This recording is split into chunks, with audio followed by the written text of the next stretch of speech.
G'day everybody, my name is Elliot Waters and you're listening to the Dysregulated podcast. As always, thank you for tuning in. If you're enjoying the show, feel free to like, subscribe, give us a great rating and share it around with your mates. And you can follow me on Instagram at elliot.t.waters or the show at thedysregulated.podcast.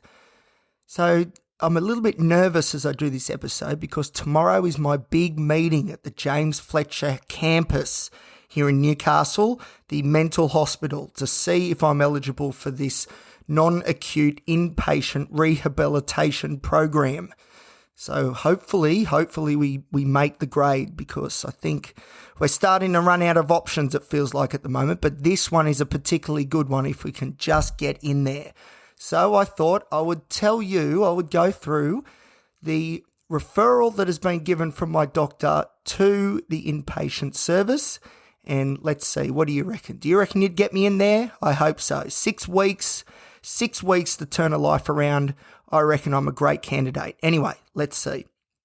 Let's start with date of report, 6th of the 2nd, 23. Current and previous diagnoses: bipolar disorder, ADHD, social anxiety, generalized anxiety, PTSD, complex PTSD. That'll be in there because saying borderline personality disorder is too stigmatizing, so complex PTSD is in there instead. OCD, what else is there? Bipolar, said that, didn't I? Depression, yeah, it's all there, plenty of them.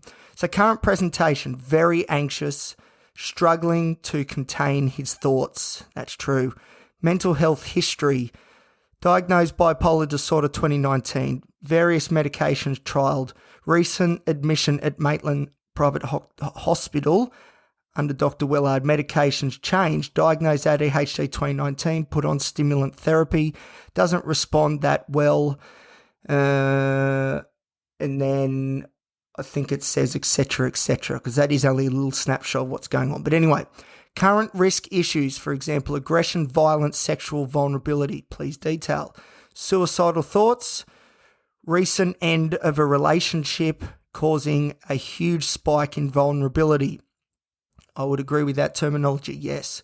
Previous significant serious incidences involving risk to self or others, please detail. 2012, planned on walking in front of a truck on the New England Highway in Tamworth, but got too drunk to act. Thank God that I did. 2022, thoughts of self-harm but didn't act on this, besides superficial cut wounds. That's true too, obviously. Management plans. What, if any, specific management plans are in place to manage clinical issues? Has psychologist, but this is the real kicker, and this isn't something that applies just to me, that's for sure. Has a psychologist but can't afford therapy. He is on medication. Many bits of medication. Okay. Current medications, see attached list, which will say clomipramine.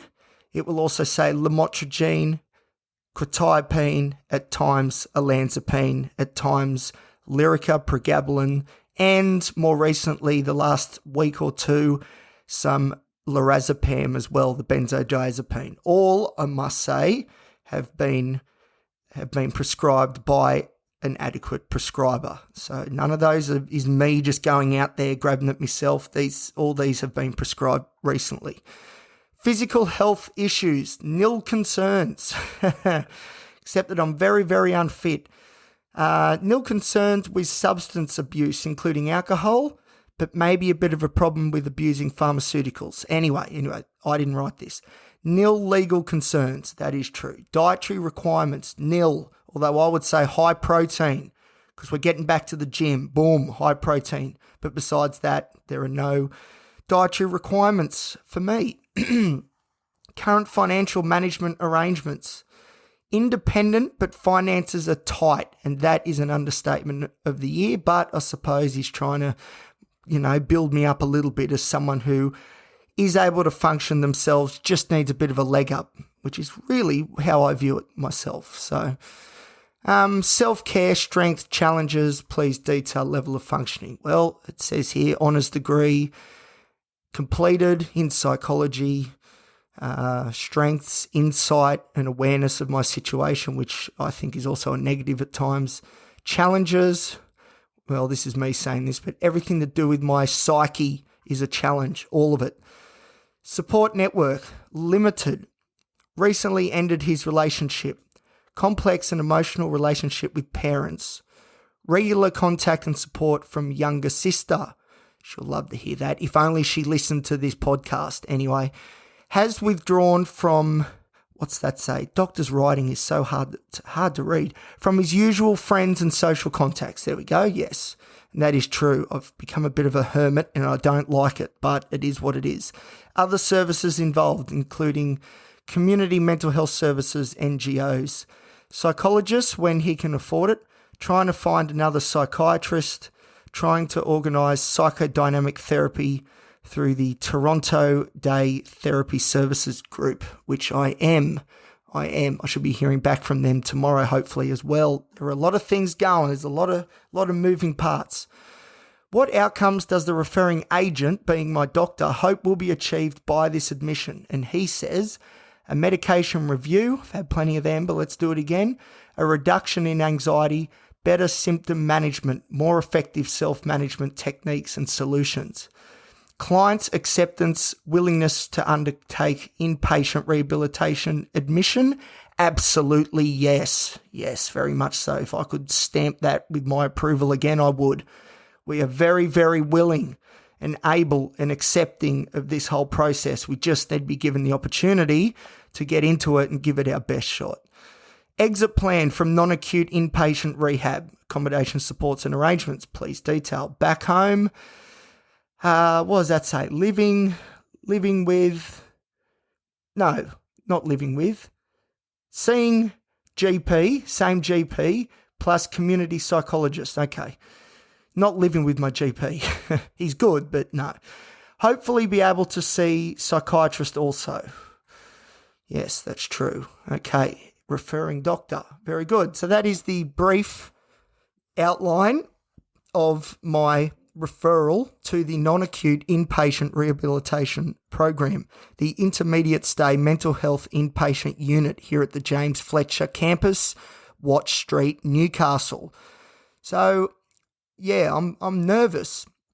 I'm nervous, not so much because I might be going away for 6 weeks, because that's the minimum of the period is 6 weeks. That's not the bit that's getting me nervous. The thing that's getting me nervous is that they don't take me on, because I'm starting to get to the point now where it's like, all right, you know, we've done this sort of, acute public health system stuff at the Mater Hospital. There's episodes on that.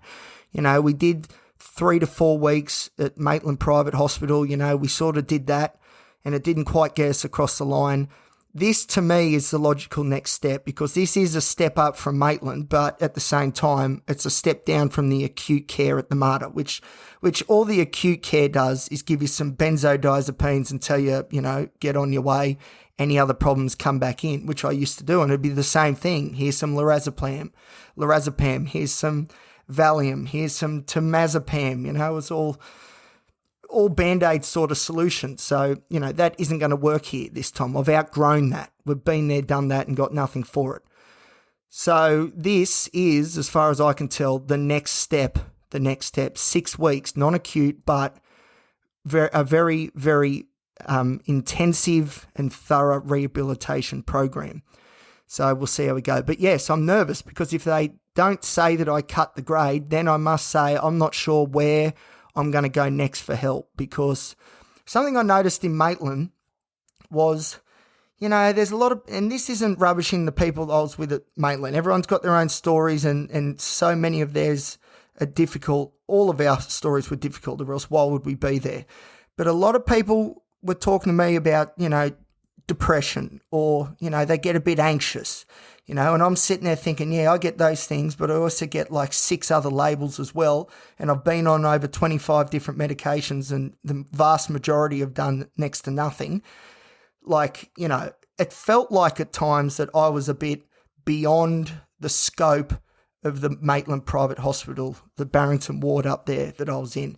My psychiatrist there was brilliant, really, really good. But see, the difference, or one of the differences I've heard, is that, At Maitland, I got to see a psychiatrist twice a week, which was pretty good. Good luck getting that on the outside. That just will not happen. But from what I understand, I'll be asking these questions tomorrow. In this intermediate stay mental health inpatient unit, you're seeing psychiatrists every day and you're seeing therapists every day. This is what I need because I am complex, very, very complex. There are complexities that I still haven't discovered about myself, but they are there and it is weighing me down. And the thing is, when I was younger, I had a bit more oomph about me. I suppose that spark burnt a bit brighter.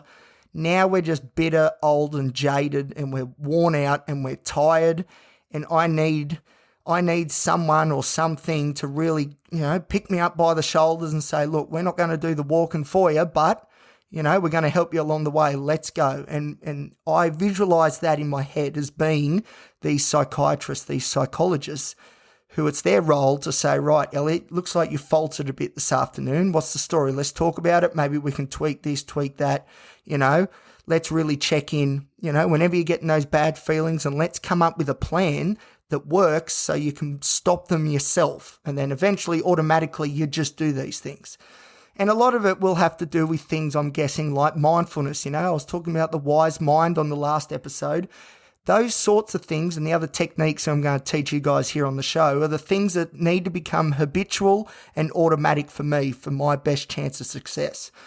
So I'm hoping that this 6-week stay, if I'm accepted, which I really, really hope that I am, really nails in those habits, gets those processes set in stone. Then all of a sudden we can dig ourselves out of these ruts on our own without having to lean on different pharmaceutical medications or anything else stupid like that. That is really, in the long run, making things worse. And that's the thing. I know that there's a lot of things that I do that are a bit silly, like if my friend come to me and said that he was doing all the things that I was doing, I'd say, listen, mate, pull your head out of it. What's going on? That's ridiculous. Why would you treat yourself like that? But that's the thing. This is how far we've come. I don't know what normal is, and I don't really know what I should be aiming at. But I'm hoping if I'm accepted into this program that by the end of the 6 weeks, we'll be at least back on the path for success, whatever that means. It's always evolving in my head. Success at the moment just means getting into this program. Anything after that would be a bonus. But just to get back on track and know that we're empowered and have the tools and the supports to really turn this thing around and build a life worth living. That is the goal at the end of the day. All right, so I better try and get some sleep because I'm getting nervous. So it's time for some Seroquel and some olanzapine to just knock me out. That's something I want to stop having to do too. But the thoughts are always so much worse at night. But anyway, that's a completely different episode. I'll go through that in due course. But that's enough for me now. Wish me luck for tomorrow. Some of you guys will probably be listening to this episode as I'm in there getting spoken to. So please just cross your fingers, cross your toes, and just send me all the positive vibes you can. It would be greatly appreciated. All right, thanks for listening, and I'll talk to you soon. I'll see you on the other side. Catches for now.